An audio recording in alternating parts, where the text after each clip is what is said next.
তোমার কাছে 1 মিনিট সময় থাকলে এটা দেখে যেতে পারো, তোমারও কিন্তু এটা পরে কাজে লাগতে পারে। তেমন কিছু না, একটা পটল নাও, ছুরি দিয়ে কিন্তু ভালো করে ঘষে দাও, পটলটা এমনি সবুজ হয়ে যাবে। এবার চামচের পেছন দিক দিয়ে পটলের পেট থেকে সব কথাগুলো বার করে নাও, ঠিক যেমনভাবে তুমি অন্যের পেট থেকে কথা বার করো। তারপর কিন্তু পটলটাকে ভালো করে ধুয়ে একেবারে জল ঝরাতে রেখে দাও। এবার আসছে মেন জিনিস, আমি কিন্তু এখানে লোটে মাছের পুরটা আগে থেকে রেডি করে রেখেছিলাম, সব দেওয়া আছে, তাও একটু পাকামো করে পেঁয়াজ কুচি দিয়েছিলাম।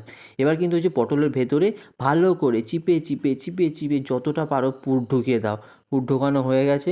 এবার কিন্তু একটা বাটির মধ্যে বেসন নাও, নুন, হলুদ, একটুখানি গোলমরিচের গুঁড়ো দাও, আর একটু গরম মশলা দাও। অল্প একটু জল দিয়ে প্রথমে মিশিয়ে নাও, তারপর আরও একটু জল দিয়ে, বেশি পাতলাও না বেশি ঘনও না, এরকম একটা ব্যাটার করো।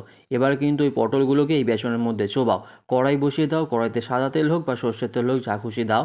তেল গরম হয়ে গেলে পটলগুলোকে দাও, অল্প একটু ভেজে নিয়ে তুলে নেবে। তারপর আবার কিন্তু বেসনের মধ্যে চুবিয়ে দেবে, তবে কিন্তু ভাজাটা ভালো হবে। এবার তোমরা কমেন্ট করে জানাও এই প্রসেসটা ভালো, নাকি আরও একটা প্রসেস আছে। তোমরা কিন্তু এখানে পটলটাকে প্রথমেও ভেজে নিতে পারো, বা বেসনটাকে স্কিপ করে শুধু পটলটাকেও ভাজতে পারো। তারপর কি ভাজা হয়ে গেলে গরম গরম খাও লোটে মাছের পুর ভরা পটলের চপ। নামটা কি চলবে? এবার তোমরা নাম দাও না, একটা কমেন্ট তো করতে পারো।